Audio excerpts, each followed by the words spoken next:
Okay, we're going live. As strangest things happening with this thing here. We'll make it. We'll do fine. Okay, we have an excellent connection, it says here, and should have a good time this evening. Welcome. Welcome, everybody, to the Thursday evening live stream. It's at 6:45 Mountain Time. Whether it's Mountain Daylight or Mountain Standard, it's just whatever the local mountain time is. 6:45 p.m. It is currently 00:45 UTC, which means it's about 1:45 in the morning for the UK and about 2:45 in the morning for people on the European continent, and it's sometime in the middle of the afternoon or early afternoon for Australia and that part of the world out there. So welcome everybody. It's been an interesting day. I have no update on what happened. Why am I not getting in your... Not getting any... Oh, here's a comment. Good. Hello, good evening, Dave and all Augies and 5 KVO from the Hill Country, South Texas. Clarin 88. That's kind of warm. It's nice. Love and kisses type temperature, 88. We have 85 today. I got up to 90, which is quite rare for us. But I've been inside most of the day going through emails. I have an endless supply of emails. I'm about 110 emails behind right now. And I put together a temporary Gmail account that was AskDaveARRL @gmail.com, and I can't find the stupid thing. But the standard email account of AskDave@arrl.org is working. So if you want to send a question that way, please do. I have to write my column for QST, the October column, this week or by the middle of next week. So I've been pulling stuff off the web, some questions and things like that. And I'll just give you kind of an overview of what's going on there. And I decided that it's high time I learned how to do BNC connectors. So I got this package from Amazon that's got the little middle tips and the shells and the little gripper thingies that go on the bottom. But the reason I'm doing this is because I'm going to start some more scientific antenna comparisons. What I want to do is get antennas and get the where'd it go? I must have put it away. No, here it is. I have an RSP Duo. This has got two inputs, both the microwave connectors, but two independent inputs. So I can take one antenna on one radio, another antenna on another radio, and we can look at the spectrum in real time and compare this. What I'm looking for is primarily signal to noise ratio. You know, if an antenna doesn't pick up much, but you can amplify it and still have low signal to noise ratio, that's good. But there are antennas that pick up a lot of noise and so on. The other way to test antennas, and I got to figure out a more automated way to do this. You can put one antenna on one frequency and send test from KE0OG on one frequency, switch to the other antenna on a slightly different frequency, and do the test. And then you can go look at all the stations that use the reverse beacon network and look at how they actually behave. So we can do some quantitative comparisons between antennas. And I thought that'd be a good thing to do because everybody on this channel seems to love antennas.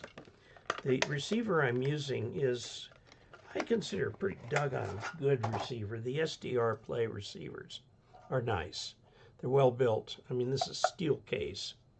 And this one will actually accept a 10 megahertz signal as a reference and repeat it back out again. And it's powered by the, it's a USB-B port like you'd have on a HP printer. Then over here you can either come in the antennas or instead of this antenna use this high impedance input for a long wire. These others are 50 ohm inputs. So we're going to be doing more on that and trying to bring in, you know, set up some standard test cables and standard mountings and so on, and get to work on that. I received a 33-foot collapsible antenna mast for about $250 from, I'm going to have to do a video on it. It's not even opened yet. But I think we're going to try and put that up this week. If I delay too much, we'll be into October and snow on the ground and all that, and that won't be able to do that. So this book arrived today. Now I have had, this is the second edition, which is current. I have had a soft copy of this for quite a while that the League sent me. I went ahead and ordered this. I didn't ask them to give it to me, but I find it easier to read, and I found exactly the page I'm going to use to answer a question here shortly. So let me just set that back down over here. So it's been busy. Now my assistant, Tegan, is at band camp this week, so he'll be here a little bit Saturday afternoon. And Saturday morning is the Aero Club meeting, which I still go to even though I don't have my license anymore. I do have my license. I don't have an airplane anymore. And then, but that's our anniversary, so we're trying to figure out what to do with that. I'll see if I can get a reservation. There's a real nice restaurant that we use when we go out for special occasions. So let's see what we've got here. We'll go through them and see what we can do. We've got 43 people concurrent, total of 83 views so far. Those are people who come, stay for a moment, and then leave. And we've got 2 super chats already. One from Bill Myers, KE0OG for $10. Thanks, Dave, for all that you do for the amateur radio community. Well, thank you. And one from Von Ziegel for another $10. Thank you very much for that. It really helps. Like I just came back from the Flagstaff Hamfest. Had a little trouble with the RV, as I mentioned last week. It's still being fixed, but then there's in September, the Albuquerque Duke City Hamfest is starting again after a 4-year absence. They waited it out because of the COVID, and they waited an extra year because of the COVID, although most organizations went back to having the Hamfest, and they lost their slot at the hotel they had been using. So now they're starting over. They're going into the same facility they used at first, and they'll be having the demonstrations and fora there, and they will be doing the dinner and that sort of thing, and the mixer at a nearby hotel. So looking forward to that is in September. October is Pacificon. Now, I've been using the same presentation I made for the last Pacificon at all these other places. And now I'm going to have to make a new one because everybody at Pacificon will remember the presentations I made last time. So, got to do that. And I don't know, there's so many things that I could talk about. If you guys have got suggestions, I'd be happy to hear them.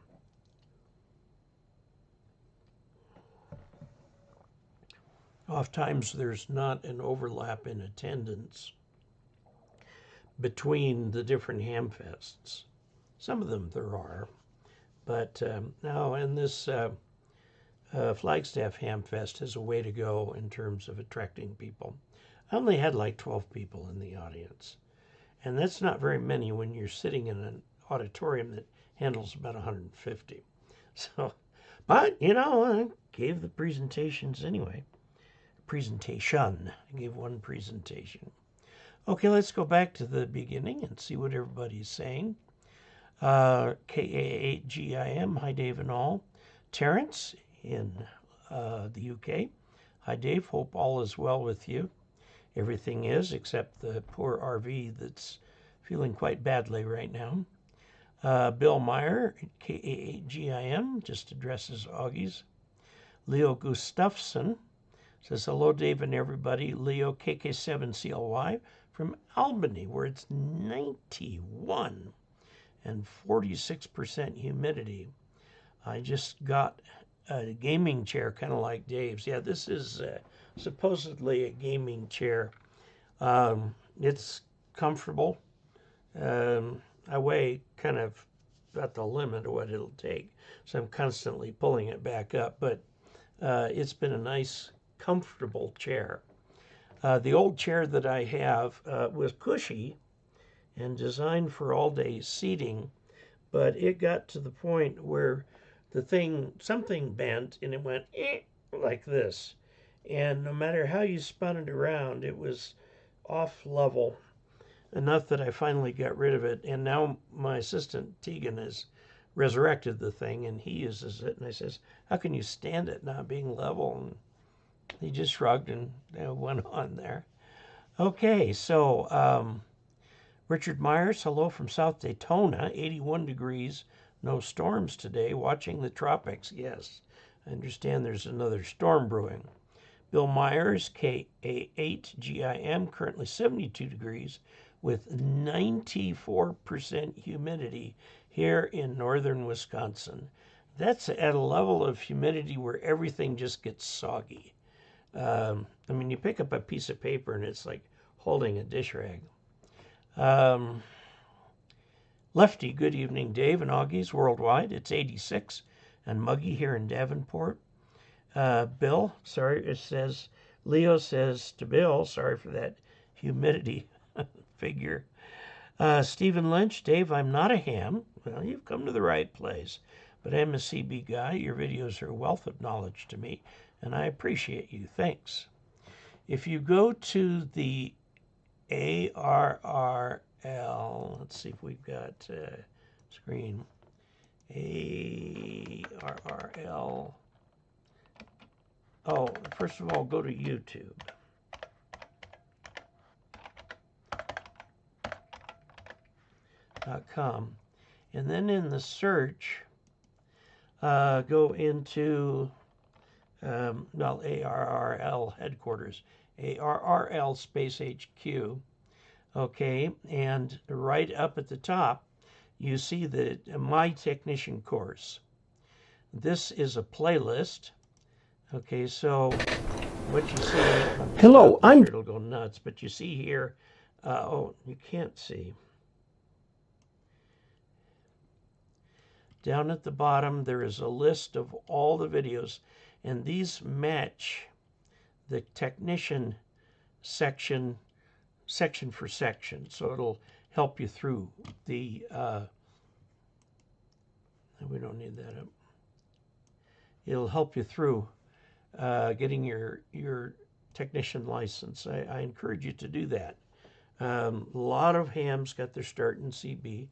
as I did when I was a teenager. I discovered it because my uncle, who lived in the desert, miles from anyone, would use CB to keep in touch with his neighbors and people around the valley. And they got together from time to time for dime a dip dinners, they'd call them, and it's more like $1 a dip nowadays.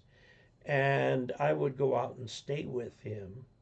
And then when he passed away, he left the cabin and the land to my dad. So I was up there more than anybody else with my friends, and we rode our motorcycles up there, our dirt bikes, and all that. Just had a blast. I mean, it was like a second home to me. But we used the CB for exactly the same thing. I got my my novice in college.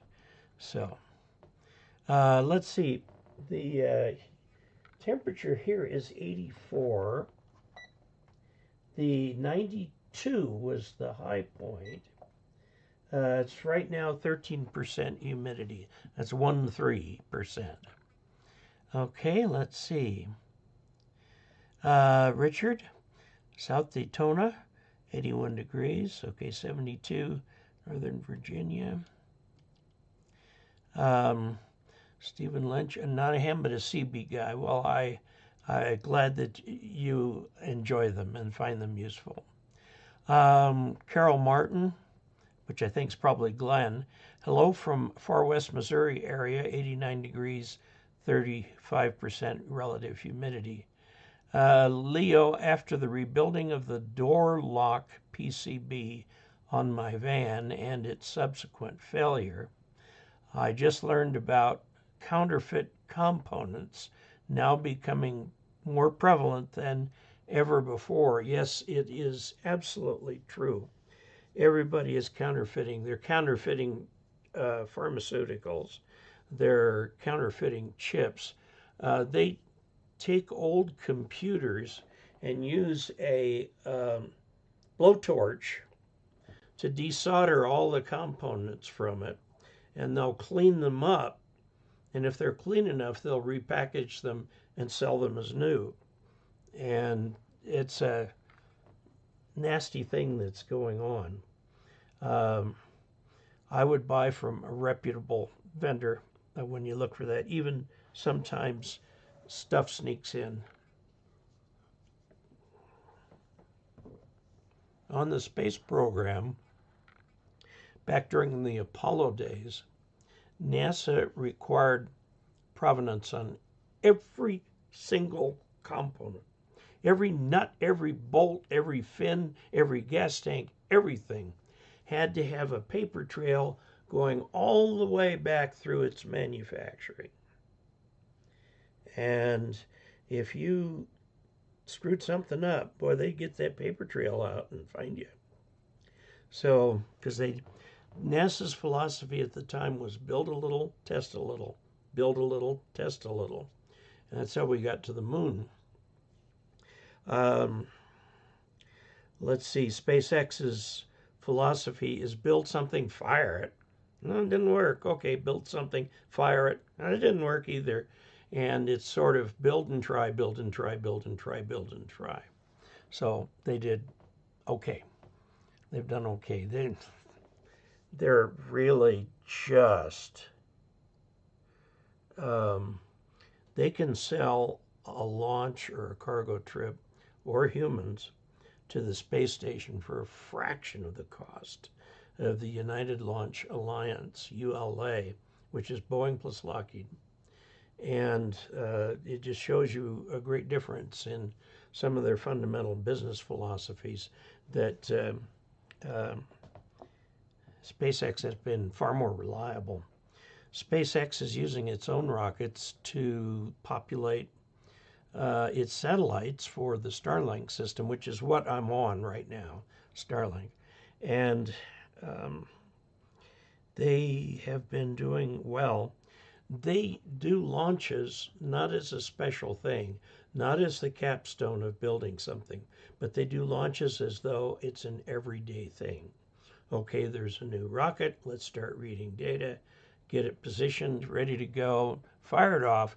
They've done back-to-back, one day after another, launching rockets. I mean, they're launching rockets at the rate that Werner von Braun thought we were going to when we built the Saturn missile or rocket. It was a rocket, and it had a payload of humans. He thought, and he built a big factory for these things down in Alabama, but there were only 12 or 15 or so of those things ever built because they were hideously expensive. So anyway, let's see. 89 degrees and 35% in far west. Yeah. These, like this, these are Chinese components. Okay. And these were cheap, dirt cheap. Less than $15. And I'm an Amazon Prime member, so I get free shipping. It's interesting, I made an order for these. Later in the day, made an order for this. And they arrived together. So, I mean, they're doing everything they can to optimize everything. Okay, and Bill Myers, again, thank you for the what do they call it? Super chat, I think. Okay, capacitors, resistors, and the like. Yeah, that's everything. Reltius, that's a new name. I'm considering trying a broadband butterfly terminated dipole antenna around my 1,500 square foot ranch roof outside. Won't the metal gutters mess it up, though, if I'm stringing the wire on the top? Well, you come into the first rule of antennas, which is that everything affects everything, and the answer is yes. You will see the effect in the antenna's performance. Now, I know a ham up in Montrose, Dick Schultz, who has strict HOA rules. Basically, it can't be seen from the front of from the street. So he has put on little extensors wire that goes around his house, and he uses that as a loop, an open loop for 80 meters, and it works pretty well for him. So he's able to check into the various nets in the morning, the weather net and stuff like that, using NVIS. I mean, it's a good NVIS antenna. And he's got some other stuff in there too. Does very well with it, quite content with it. One of the things we looked for when we found a piece of property to build was the absence of any covenants regarding antennas. And that's why we live where we live. This is an older subdivision. Let's see, it was 20 years old when we moved in here, and that was 25 years ago. So 50-year-old subdivision, 45-year-old subdivision, that at the time was designed for summer homes. And they had a community water system, a cistern, a 20-gallon tank, not very big. Or a cistern's got a little bit more than that in it, and their own pump. Later, the people got together and agreed with the water company, Tri-County Water, which had a pipeline running up the road, and to get our water from them. So they have a cistern and a pump down by the highway, and they keep the cistern up in our area filled. And if the water ever goes out, it could be any one of those pumps, all the way back to Delta, where they get the water out of the Gunnison River. But one of the problems here is because there's a pump here, if the electricity goes out, it won't be long before the water goes out. So we keep a couple gallons of house water to use in case we're caught in the shower or the tub and need to use that before the water can be restored. But I got to tell you, our electricity here is more reliable than it was on the Front Range. Okay. Lee, capacitors, resistors, yes. Reltius, I'm considering, or the Okay, we talked about that one, where it meets the shingles. Now, you want to take a look at your roof. If it's the kind of roof you could put an attic antenna in, then you can put an antenna that's basically laid on top of the roof. What you're looking for is the absence of a metal roof, the absence of foil-backed insulation. A lot of insulation these days is paper-backed, and that's okay. If you have foil-backed insulation, that will cause a real problem with an antenna there. But if these are the same conditions for putting in an attic antenna, so you can put that up in there and on there and start experimenting like crazy, getting the thing just where you need it. Because although the house is essentially transparent to RF, I was looking through lightning deaths. I want to do something on lightning deaths in the United States over the last 20 years. And I looked at, people were walking or playing golf or out on the lake or jet skiing or something like that. Nobody who was killed by lightning was at home. So while our homes are not really good Faraday cages, there's a lot of electric wire running there, and every one of them has got a wire in it that connects to the neutral, and that is the neutral wire, and they've all got ground wires in them. So I guess that protects us. Go indoors if there is lightning. But so if you have those conditions, you can practically lay it on the roof. If, however, you'll find it's going to be better if you can get it at least 2 or 3 feet up off the roof, or away from the roof, or hang it from the rafters or something like that. Okay? Let's see. Ann Von Ziegel, again, thank you. Leo, I got rid of my chair that looks like the one that Dave is sitting in. In fact, I trashed it, and then on the next live chat, Dave was sitting in a look-alike one. Well, it's got this, it's got this weird hole in the back. And, it leans back and all the stuff like that, and it seems pretty comfortable. I know it's a gaming chair. It's built for gaming. I don't know why a gaming chair would be different, except it's more colorful. But, you can do whatever you like with it. It works fine. Okay, Chip Weekly, W3BEW. Greetings, Dave and fellow Augies from the Great Smoky Mountains. Misty and 75 degrees. If it's misty, that's 100% humidity. Our mountains right now are also the Great Smokies. We've got 3 large fires burning in Colorado. We've got 13 or 14 major wildfires burning in California. I think the Park Fire is by far the largest, about 500,000 acres. And it's like not very much contained. So it's been hot and dry out there during the spring. They got plenty of water. They filled their reservoirs, but it got dry all of a sudden. So when we were coming home from Dayton, I was sick of freeways. So we went through Wyoming and then dropped down through Baggs. Don't blink, you'll miss it. It's right on the border with Colorado. You keep going south, and eventually we got home without using freeways, mostly.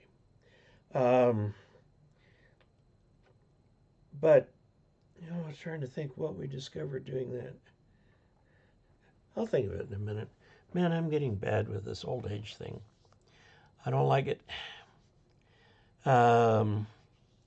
Dave, a wealth of knowledge. Keep up the great work. Best wishes from 8 Papa 5 Delta X. Let's see if just for fun We can find that on QRZ.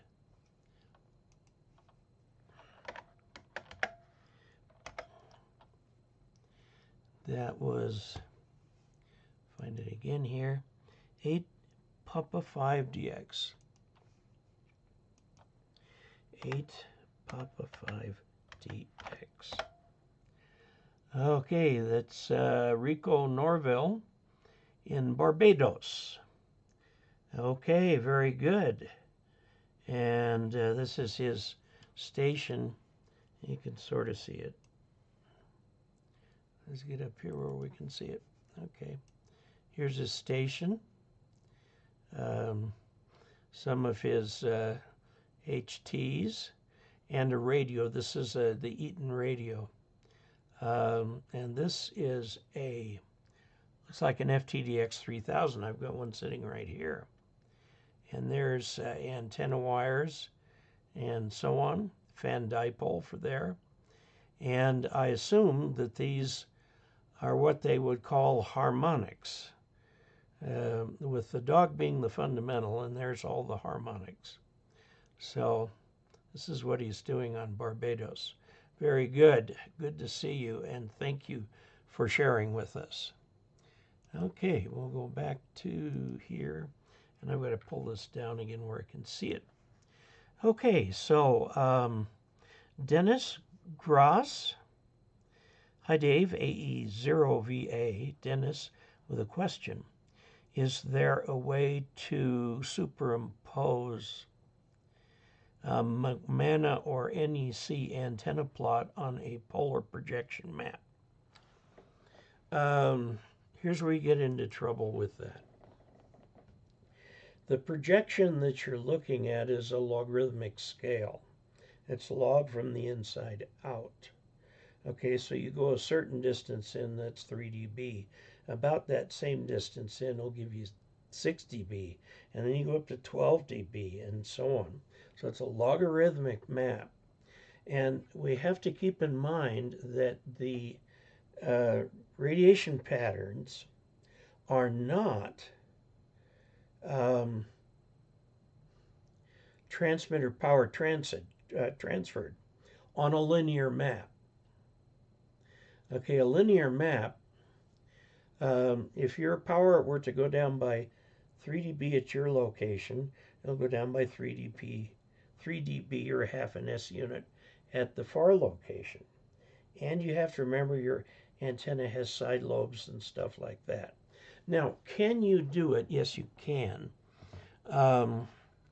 But you've got to remember that even if you take a, where have I got something worth looking at here? Oh, it's there? No, it's in here. And I'm going to go down to ARRL and look at some.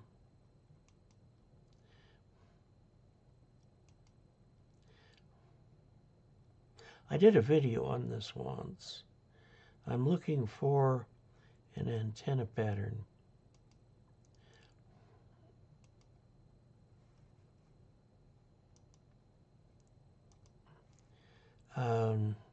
Not finding one right off the top of my head.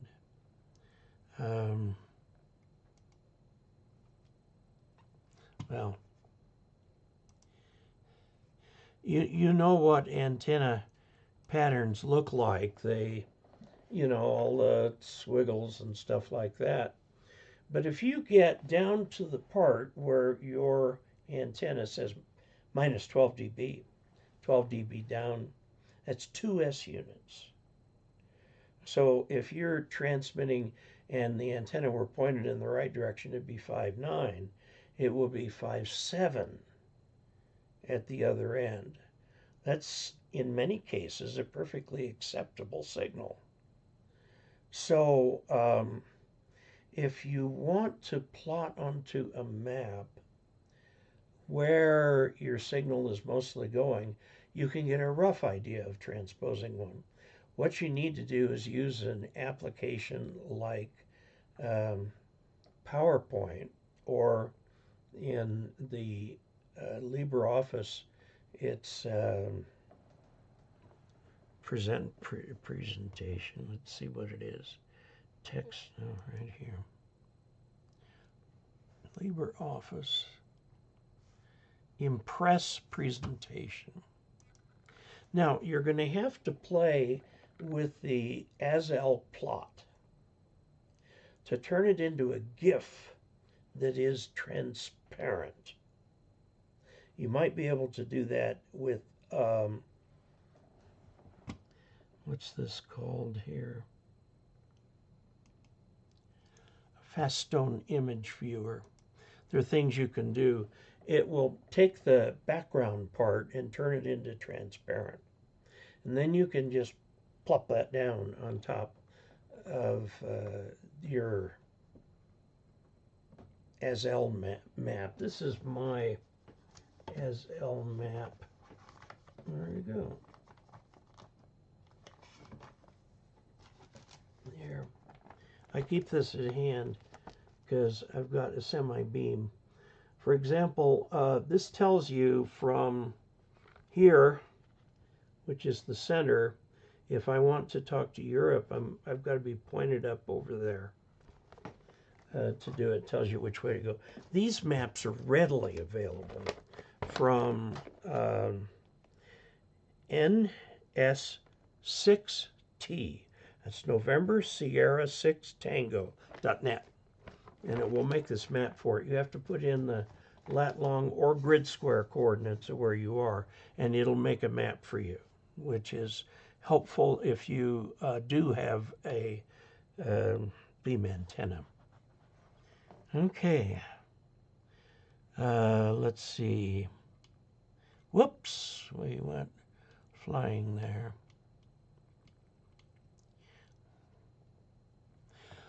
Okay, is there a way? That would be the way that I would do it. And then what you do is you put the thing right on it. If you're using Adobe Photoshop, you do what's called a merge or something like that, where they merge everything together. If you're using the LibreOffice thing, there's a way that you can superimpose things, and then when you save it, it just saves one right on top of the other. Okay, just got a 17-foot tram base antenna for my motorhome that I'm going to put on a tilt mount so I can lay it down when traveling, just can't find any info for grounding. I would suggest that you just ground it to the motorhome frame. There's no point in sticking a ground rod in wherever you're going, because you're not going to be operating in a lightning storm, and you're in an RV and you know what the weather is outside. It's not like being in a home and not knowing that there's thunder until you hear it. So I'd use the RV frame for ground. Now, that will be capacitive. It capacitively couples to the ground. Not really well, but it capacitively couples to the ground. The motorhome chassis will be acting more like a capacitive counterpoise than ground, which is fine. But you would tune the best would be to put the tuner right at the feed point for the antenna. That's hard to do sometimes. So what you can do is, well, use the tuner on your radio or a separate tuner or something like that. Yeah, I wouldn't try to ground that. First of all, if you try to drive a ground rod at an RV park, they're going to be really unhappy with you, because you might go through a sprinkler line or an electric line or something like that. So don't at an RV park. And this goes the same for mobile operating. Just use the car as the counterpoise for your antennas. It works.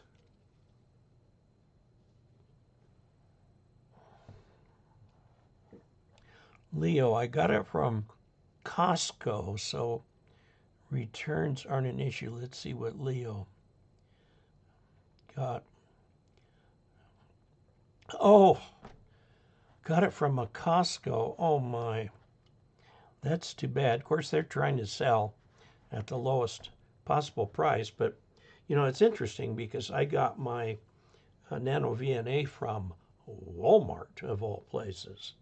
I wanted to get one. I looked everywhere online for prices, and the one from Walmart was the least expensive, which is the wrong way to buy something. There's a company called R and L Electronics, RANDL.com. And you may have to put HTTPS : / in front of that to get through, because they have both a unprotected site and a protected one. But it turns out that the people who made the Nano VNA and the little spectrum analyzer thing have sort of an official relationship. The projects themselves are open source, but so anybody can build them and do. But if you want one that's built to the spec that the people who came up with the design want, it's R&L Electronics in the United States. Okay, so TNT just got we got the, Take Her on a Cruise, Dave. Oh, I've done that. We went for our 10th anniversary. We celebrated a year late because on our 10th anniversary were the London bombings, and we were going to go to Great Britain, and so we decided, well, let's do a domestic thing. So we did a tour of the Pacific Northwest, and it was wonderful, and I've got gobs of pictures from that, and they still astound me. We saw Mount St. Helens. We went up and visited a great aunt, and went up through Seattle, took the harbor tour, went over to Vancouver Island to go to Victoria, and then to go out to Bouchard Gardens. Now, don't tell anybody, but we put our Hertz car on the ferry, figuring if it went in the drink, so would we. So in any event, the ferry rides were uneventful, and driving in Canada was uneventful. And we actually went through customs while we were waiting for the ferry on the Canadian side. And then we went down, I think from Astoria down, and stopped in, it's a town about halfway down. It's just beautiful. And that's where Loretta had her very first helicopter ride. She was not getting on it. There was nothing I could do to persuade her. However, the couple before us, as they got off, and I told them my wife didn't want to come, and so the wife went and talked to my wife, and before long, here came my wife, and we got on the thing. It was a 3-seater helicopter. She sat in the middle, pilot on the left, me on the right. It was a little bug-eyed thing, and we had a wonderful trip. And she couldn't stop talking about that for days, how wonderful that trip was. So, but I never could get her on my airplane, get her off the air with that. Okay, now let's see. Yeah, I've been thinking about a cruise. It'd be nice. Friends of ours, the Kessinghams, he does the This Is True column on the internet. He was one of the very first people to do that kind of thing. He and his wife are taking a 3-year around-the-world cruise. They haven't left yet. They're still in Europe, where it's going to start.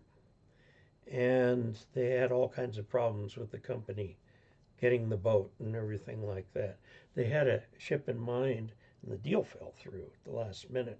So they had to find another ship, which they got, and then they had to retrofit it for this. So they've been gone over a year, waiting for the ship to go.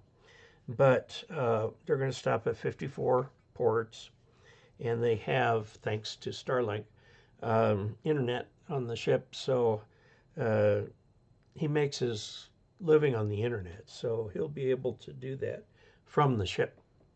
And they're very excited about this. And they sold their house here in Nothing Flat, and they were out of here and lived in Las Vegas for a few months and then to Europe. So anyway, okay. Justin Roth, good evening, Dave. How are you this evening? Doing pretty good.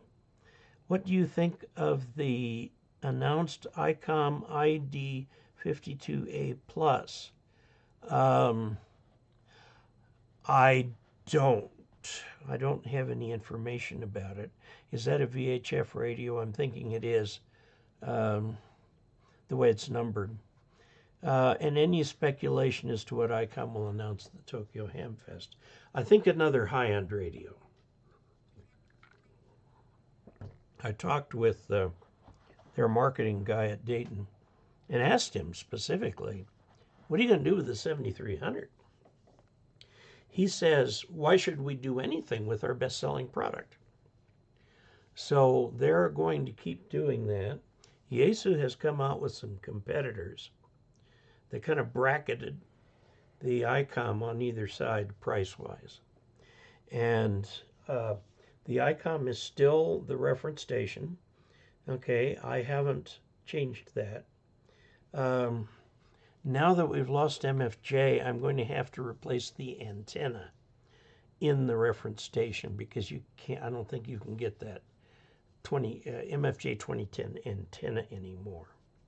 I think what I will do is go to the ARRL antenna because it's less than $100 and it will cover all the 40, 20, 15, and 10.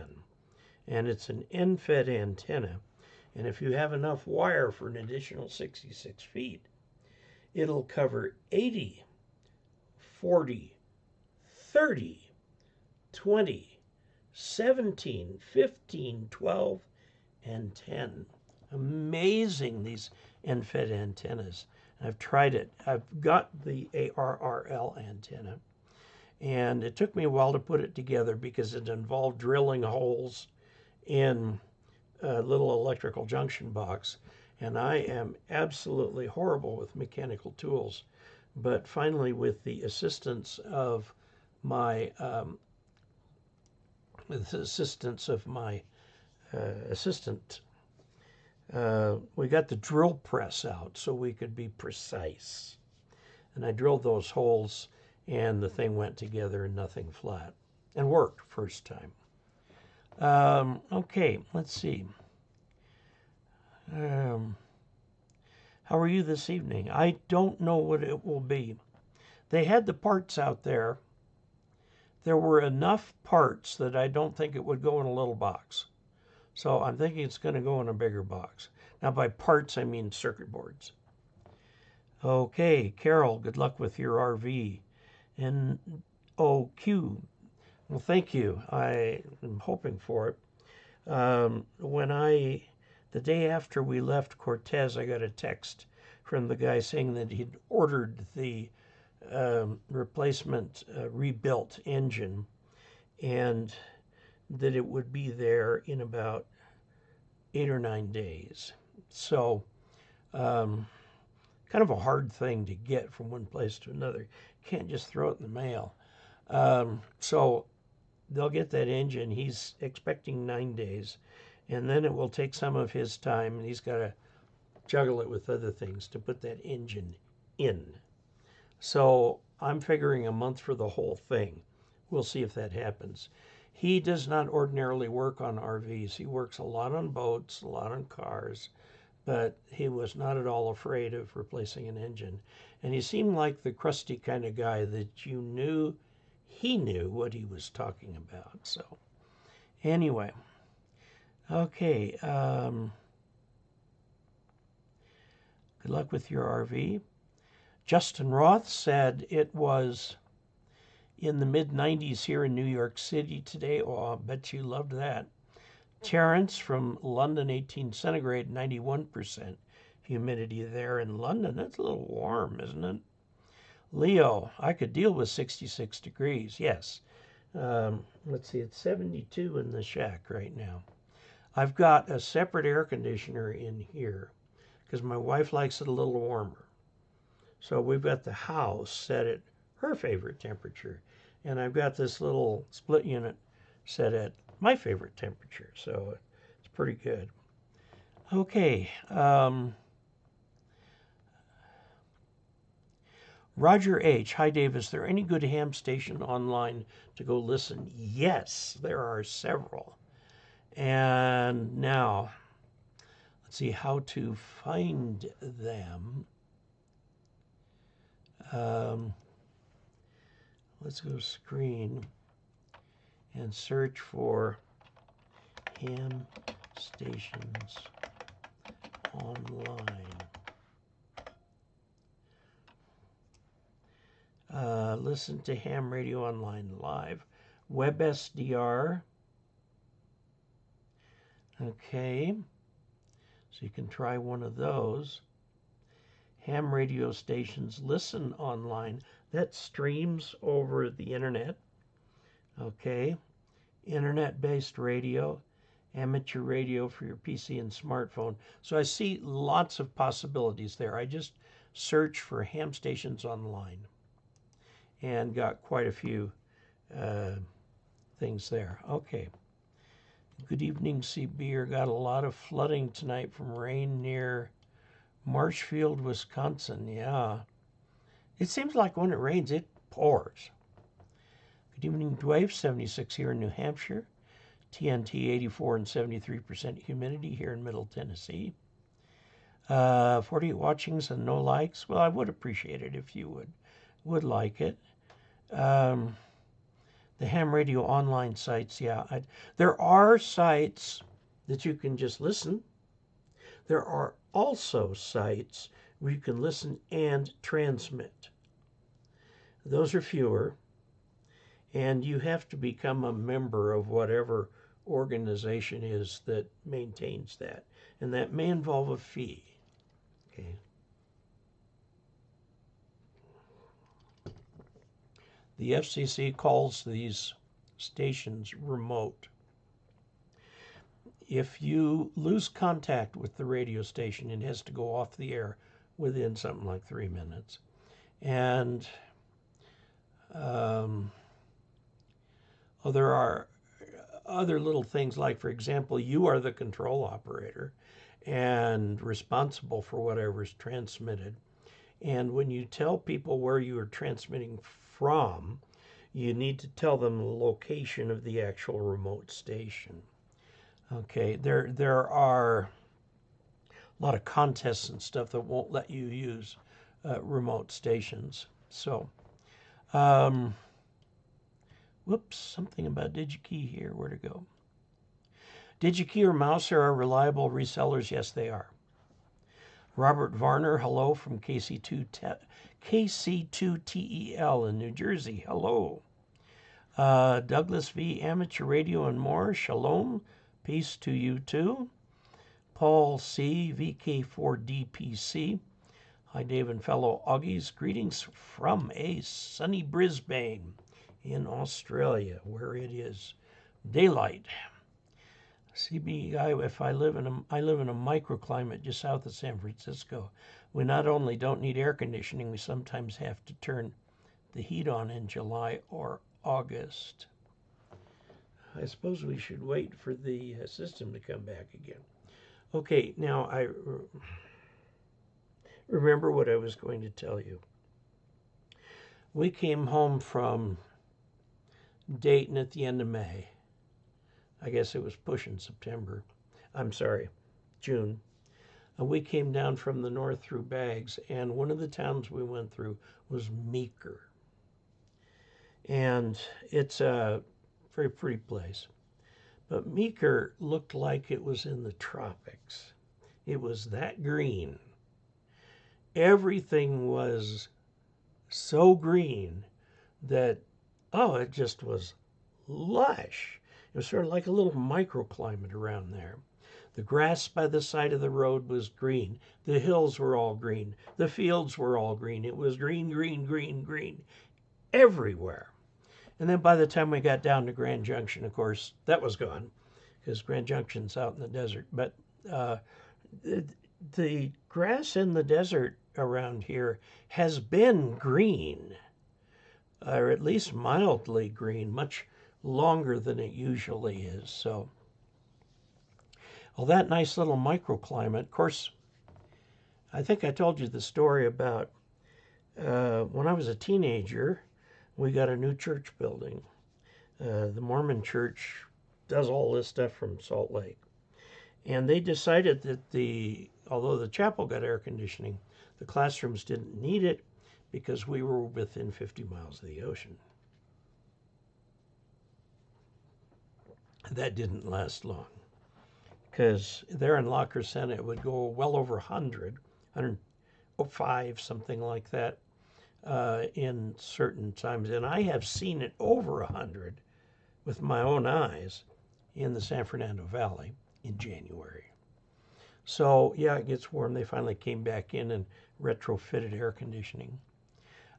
Where we live here, a lot of people don't have air conditioning because it only gets hot for 3 or 4 days in August.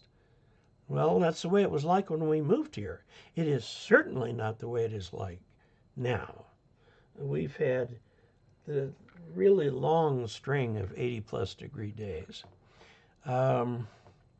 Let's see. DS Matt J. Interesting. This is something I've been contemplating, but using the rain gutters on the long sides of my house just to save on wire. You can do that, but I would recommend that you put a little piece of ground strap with the appropriate stainless steel hardware to make sure that there's a solid connection between all the pieces of that aluminum, because you're going to get junk in there. Not only does it cause leaks, but it can cause a electrical separation between the two. So what you want to do is drill out a hole. They're aluminum.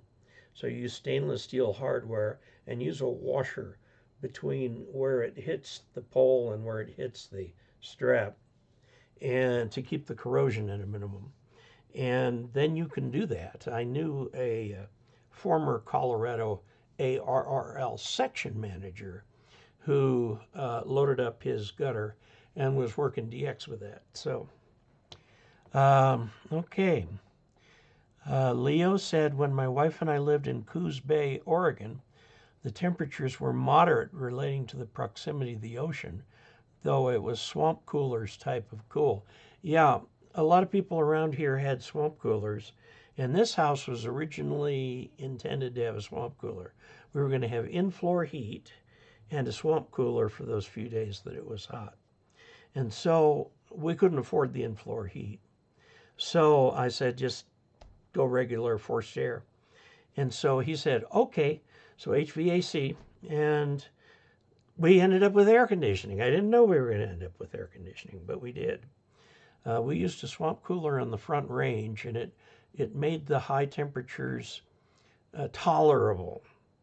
The air conditioning, of course, makes it downright pleasant. Okay. Let's see. Any opinions on that little ATS-20 Plus? Well, we're going to have to go look that up. ATS-20 Plus. Okay, these are receivers. You can get them from all over. Let's take a look at the ATS-20 on Amazon. It's a receiver, portable shortwave radio. Software defined from the looks of it. You know, I used an old Heathkit shortwave radio. It was one I bought at the TRW Swap Fest, which is held every month, or was at the time. This is a long time ago. It was held every month at TRW in the parking lot on a Saturday. And I also sold I also purchased a TR3 Drake transceiver that was in terrible shape. Would not do sideband, but it would do CW.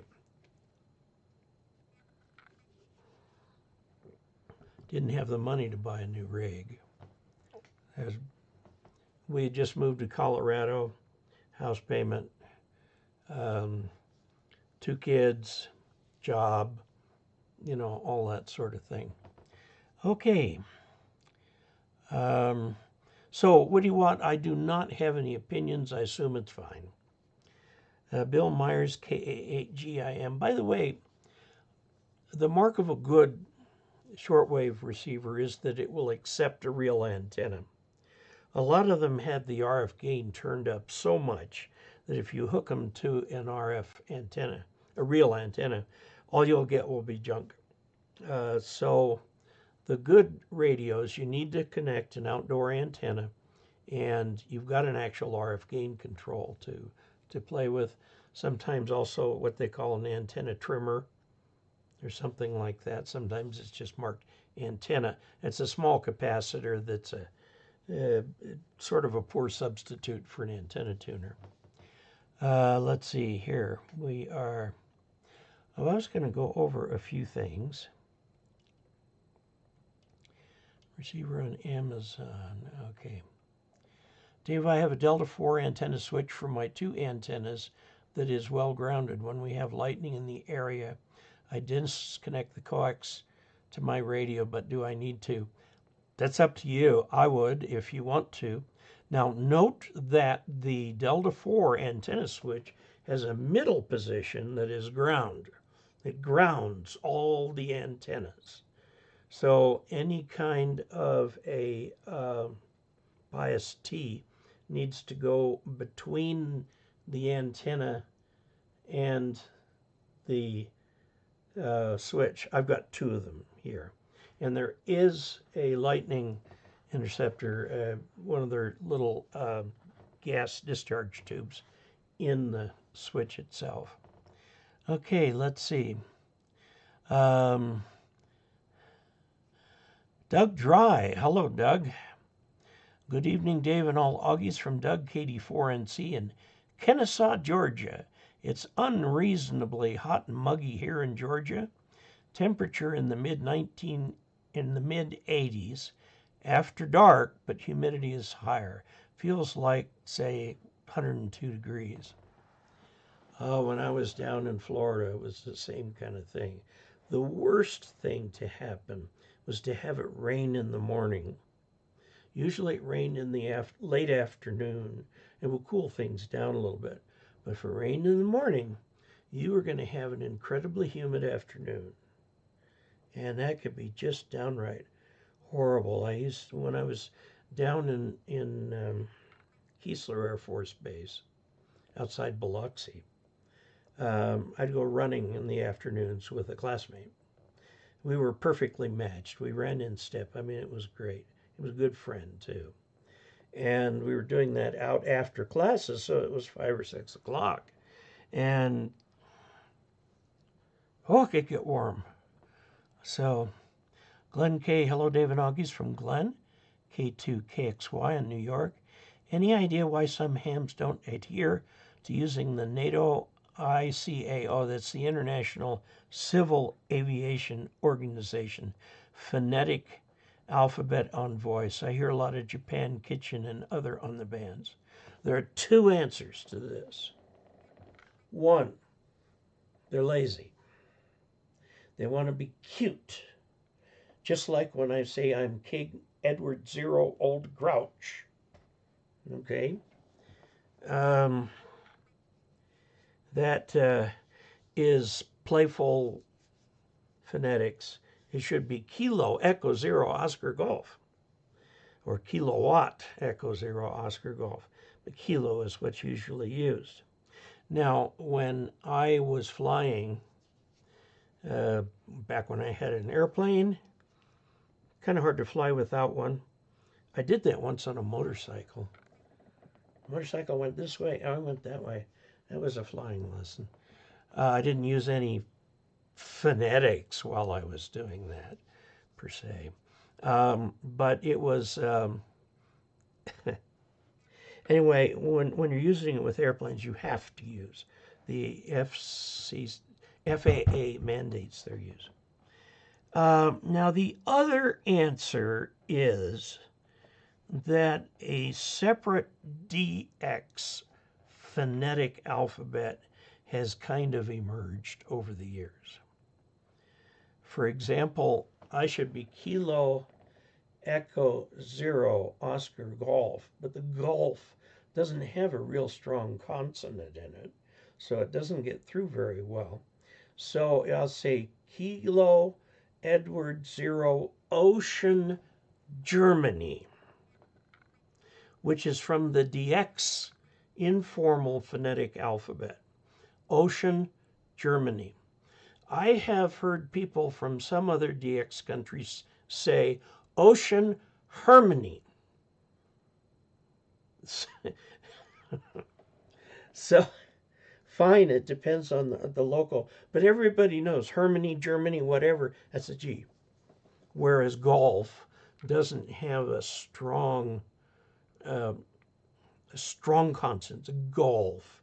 You're aspirating through the whole thing. Whereas Germany has a hard consonant at the front. Which should you use? I would recommend that there is no mandated set of phonetics. There's none in ham radio. I would recommend using the ICAO NATO phonetics. Okay, that's what the ARRL teaches. And for people who are passing messages and have to spell something, oh my goodness, use the phonetic alphabet. I wish they would teach this to insurance agents too, because when I call the insurance company,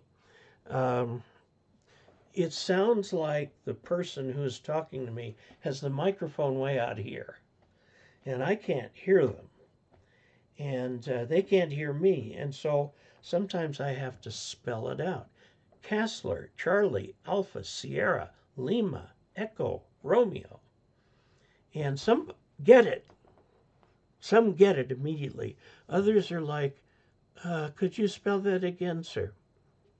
No, I just told you what it was. Except I can't be mean to an insurance agency after all. I'm paying them to give me services. So, okay. You know what was interesting? About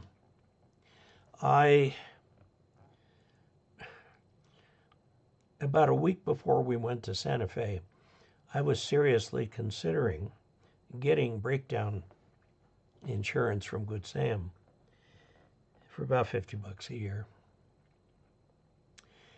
And I didn't. So, oh well. A real high-end radio. Think the old ICOM 7850 or whatever it was ran about 13 grand. So I'm going to pay about that much to get this thing back. Okay. So yeah, I would use the ICAO. They're universally understood, but if you're working DX and you hear the guy using the DX phonetics, look him up on the internet and use those with that person, because they'll pick that up in a heartbeat. So, and how is it that way?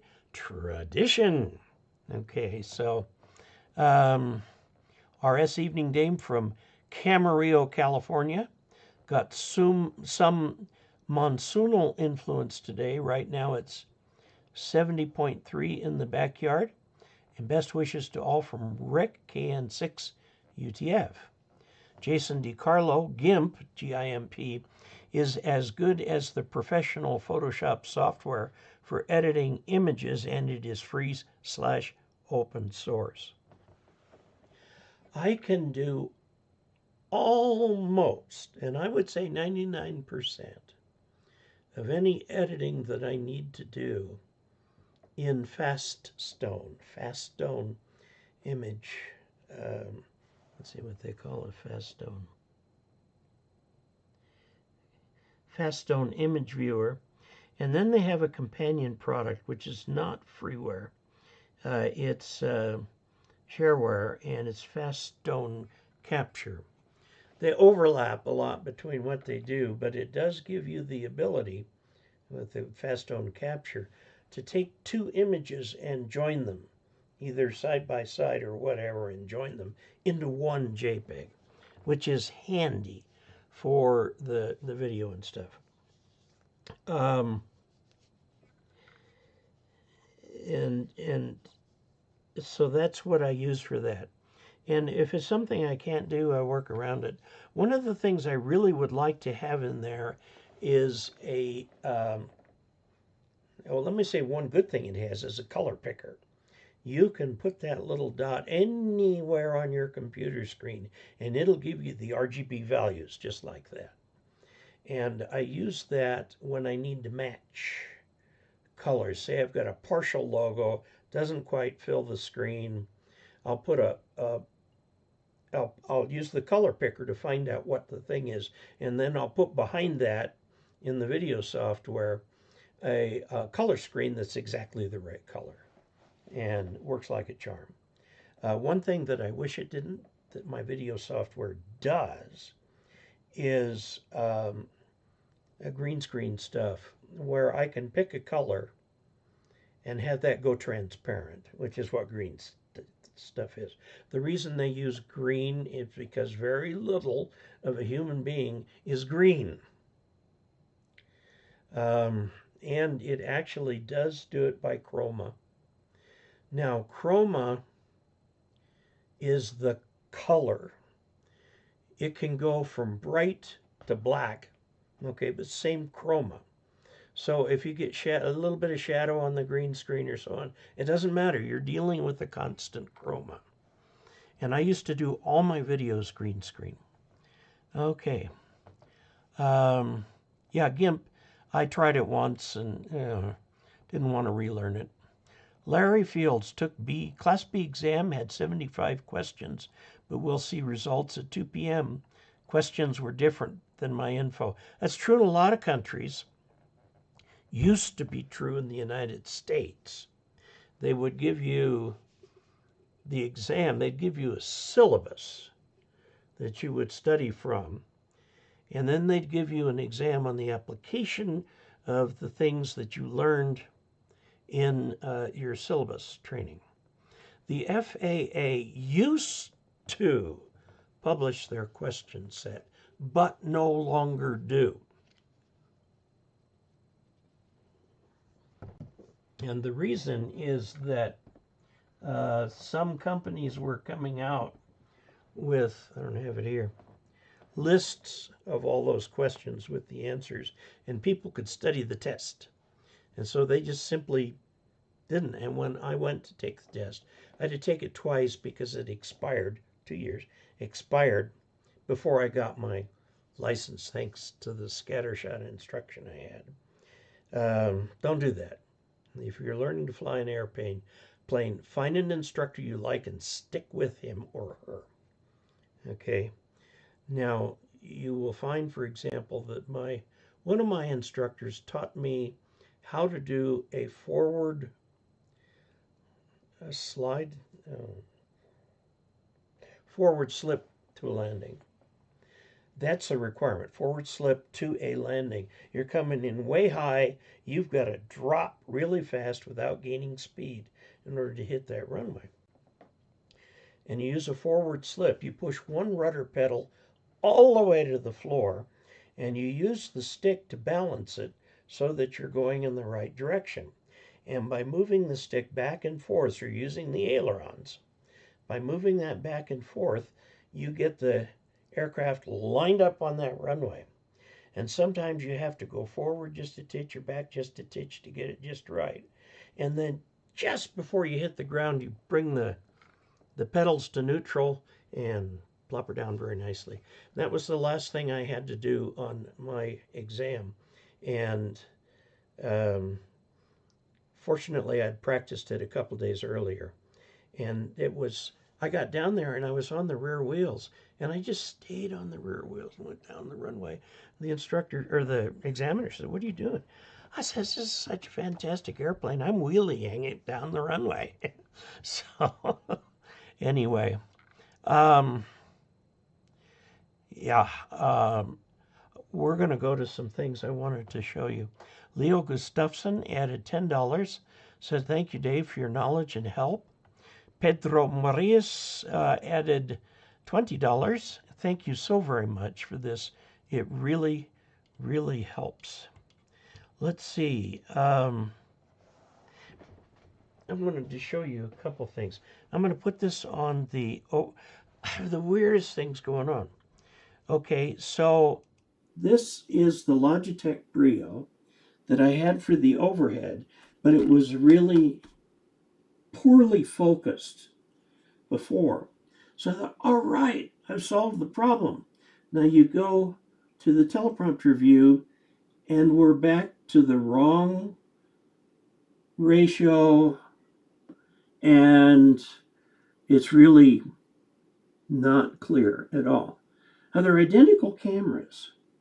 And somebody says, well, just take one out, plug it back in. And I did that, and it swapped which one it likes. So it doesn't like that one, but it does like the overhead. So let's see if I can show you this. Somebody was asking me, and I'll put this, I think I'm going to put this in my Ask Dave column. How do you put in a ground wave when you hit rock at 4 feet? Well, there's a couple of examples here. You can put it in at an angle, or you can dig out a trench down to the rock, put it down in there, use some ground enhancing material, often called GEM, G-E-M, around that a little bit, and lay the whole ground rod flat underground.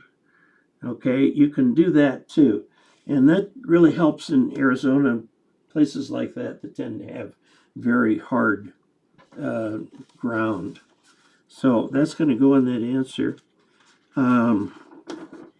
This guy, oh, this is the one who tried to put that thing in. And he couldn't get it more than 5. This is something that I got out of the local paper, the Uray County Plain Dealer. And these are lightning deaths from 2006 to 2023 by state. And notice in Florida, 88. 88. California, 9. Washington, 0. North Dakota, 0 or 1. Just 1. But boy, there are parts down here where it's lightning city.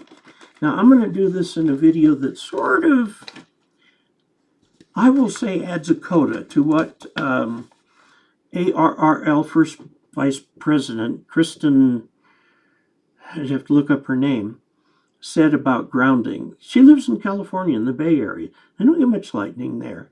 And she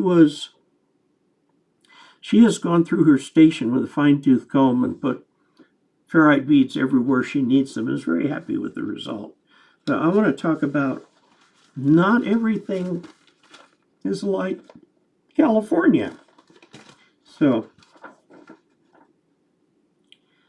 this guy, I'm going to have to do an Ask Dave video on this, David Holmer, N6DKI.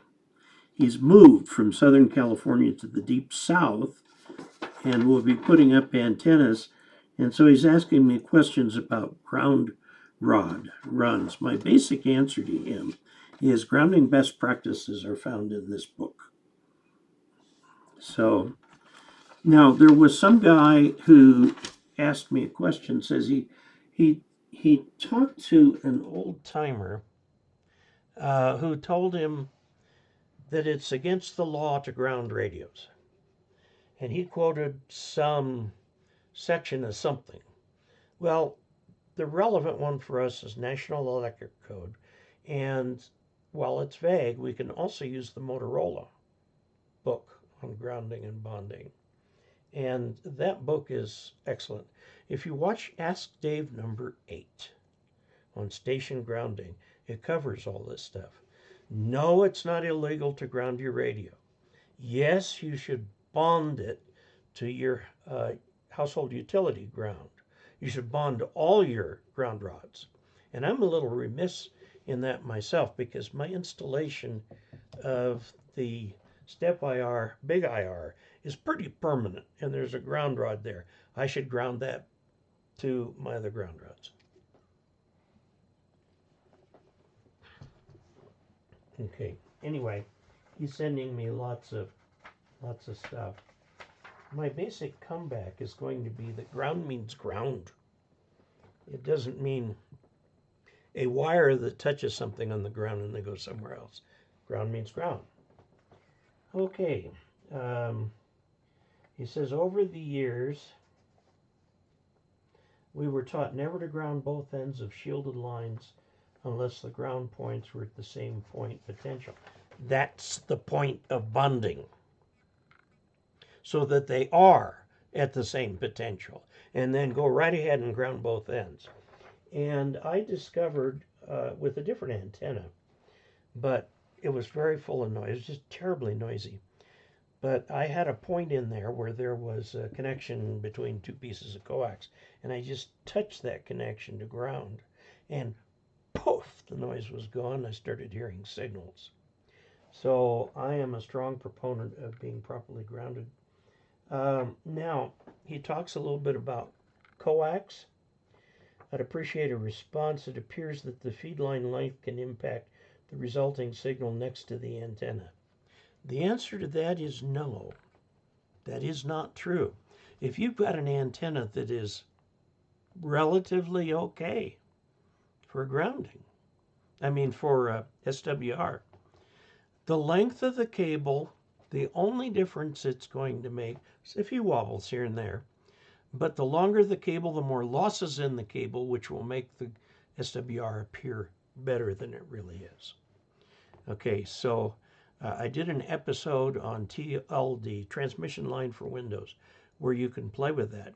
In fact, I had written a response to a question like this, where I said that the antenna feed line acts as a transformer, and it can make your SWR appear different. And fortunately, I have it in my contract with the ARRL that my material will be peer-reviewed. And by that, I don't mean just by an editor. I mean by an engineer who understands all this stuff. And he wrote back to me and go, no. And we got on the phone, and he explained to me why. And the why is this.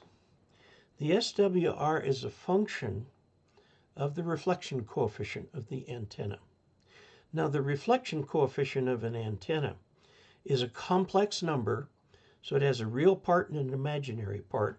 And so it's therefore, you can think of it as a vector with a magnitude and a phase angle. Now, the formula for SWR is only interested in the magnitude of the reflection coefficient. That's why you got those little absolute value signs. We were taught in high school that if you took the absolute value of -9, it was 9. All it did was eliminate the minus number. And I'm thinking how useless a function that is. But it turns out that that function does a lot more. You can think of complex numbers as either a real part and an imaginary part, or you can think of it as a vector with a length and a phase angle, which is the more useful version of it. The length of that does not change with different phase angles. Now, what changes as you use your coax is the phase angle of the reflection, okay? But the SWR doesn't care what the angle is. It just cares about the magnitude. Think of it as the percentage of power that's reflected back. And no matter how much coax you add, within reason, what you're going to do is rotate that vector. Okay. But for SWR, all you're interested in is the phase angle. So, I'm sorry, not the phase angle, the magnitude. And that's what appears in the equations.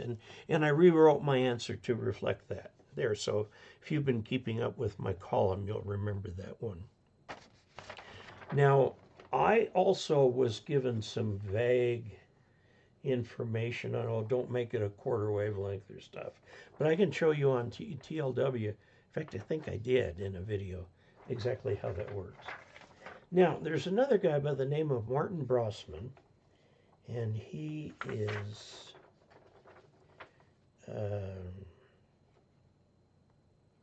he's got a lot of credentials, no call sign. Anyway, he wrote an OpenAI GPT chat, artificial intelligence chat for ham radio. And I'm going to, I can show it down here since this is now sharp. It's printed in really small lettering, so I'll get this out. But here's the question I asked. Gotta find it. Here it is. I have a 300 picofarad capacitor. What value of inductance will make it resonate at 10 megahertz? And it came back with the right answer. So I'm going, wow, I got to do video on this. So that's upcoming. Here's another fun video. This is about SDR play. They have new software. We used to use SDR Uno as the software. And several other pieces of software would do it too. Now, the new is SDR Connect. And it is freeware with a caveat. You're only allowed to use it with the SDR Play radios. Fine. And it will manage a 2-input radio without any gymnastics. What you used to have to do was to create an instance of SDR Uno and then create another instance of SDR Uno and then wiggle the windows around till you could get them to where you wanted them. Okay, now the new software handles the two outputs independently at the same time, integrated into the circuit. So we're going to look at that for testing antennas, because as you've noticed, I've done a lot of switching between antennas, and you sort of get an idea what's going on, but I'd like to see it in real time.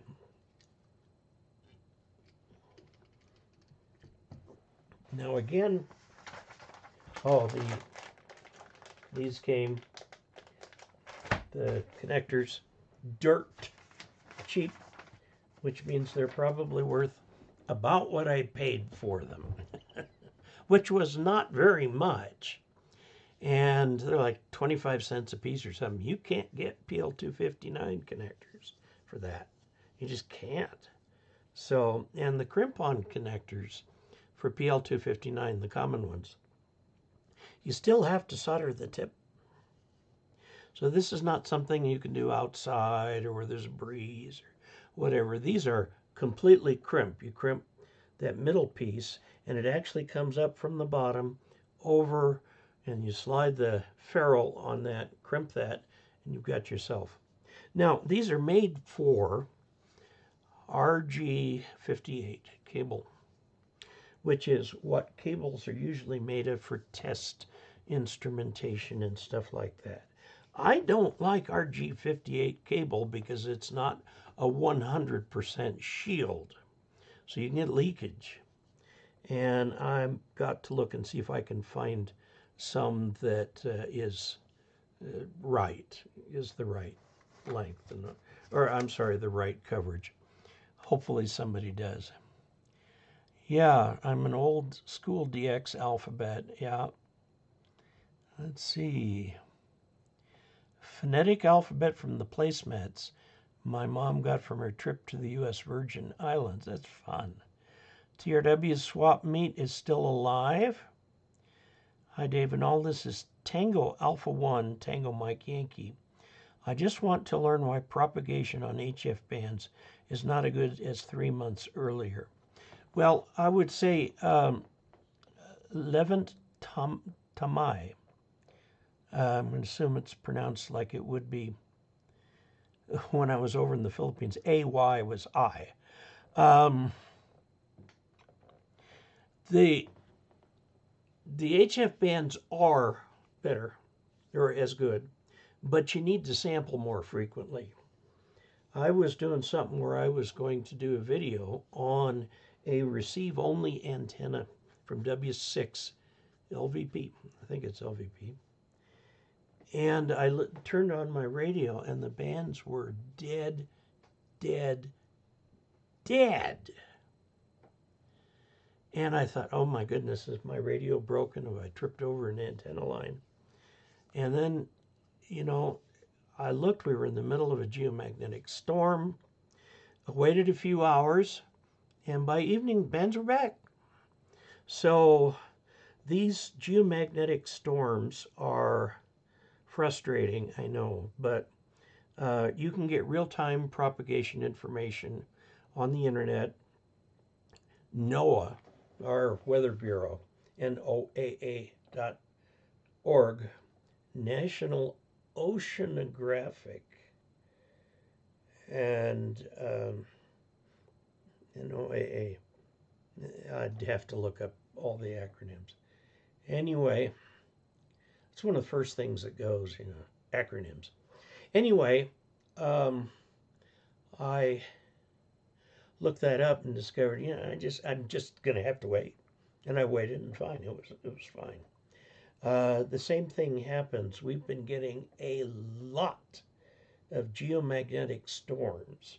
We got one that many people thought was close to being a Carrington event.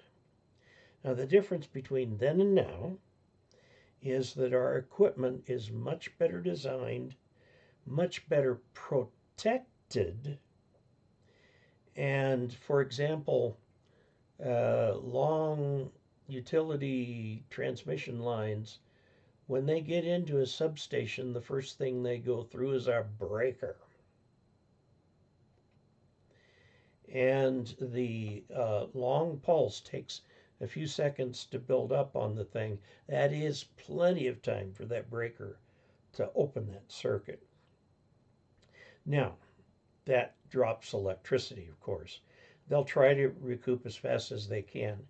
Worst comes to worse, and we had a huge Carrington event that took the whole nation. It would drop the entire electric system offline. Now, the problem with that is that starting the grid from cold is quite a technical achievement. They had that problem in Texas. Remember when they had to dump everybody because it looked like the grid was going to go down? The way they tell it's going down is they look at the frequencies. It gets down to 59 cycles, and they're about to shed load somewhere. They end up shedding all of Texas. And it took a while to bring the thing back up. The grid is not so much complex as it is compounded. There are lots of transmission lines and lots of breakers and lots of measurements and so on. And you have to bring a grid up in a certain order. And oh boy. Fortunately, we got away with it without problems.